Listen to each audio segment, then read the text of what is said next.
கர்த்தராகிய இயேசு கிறிஸ்து நாமத்தினால் உங்களை வாழ்த்துகிறேன். கர்த்தருடைய நாமம் மையப்படுவதாக. இந்த நாளிலும் கர்த்தர் நமக்கு தந்த வசனம் 2 நாளாகமத்தின் புஸ்தகம் 26ஆம் அதிகாரம் 5வது வசனம்.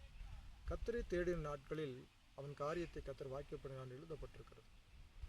உசியா ராஜா தேவனை தேடுவதில் மனதிறங்கினபடியினாலே அவனுடைய காரியமெல்லாம் ஆண்டவர் வாய்க்க பண்ணினார். அதுபோல தேவனுடைய பிள்ளைகளை நம்முடைய காரியம் வாய்க்க பண்ண வேண்டுமானால் சங்கீத புஸ்தகத்தில் எழுதப்பட்டிருக்கிறது. 1ஆம் சங்கீதத்தில் பாவியுடைய வழி, பரியாசக்காரர் உட்காரும் இடம், துன்மார்க்க ஆலோசனை, இப்படிப்பட்ட காரியங்களிலிருந்து நாம் விடுபட்டு ஆமேன் அந்த பாவியுடைய வழியில் நாம் இல்லாதபடிக்கு, அந்த துன்மார்க்கனுடைய ஆலோசனை நாம் கேட்காதபடிக்கு, பரியாசக்காரர் இருக்கிற இடத்துல இல்லாதபடிக்கு இரவும் பகலும் ஆண்டுடைய வசனத்தை தியானித்து அவரோடு கூட நடப்போமானால் நம்முடைய காரியமெல்லாம் கர்த்தர் வாய்க்க பண்ணுகிற தேவனாக இருக்கிறார். உசியா கூட தன்னுடைய வாழ்நாட்களில் மனம் இறங்கி தேவனை தேடினபடினாலே காரியங்களை வாய்க்க பண்ணார்.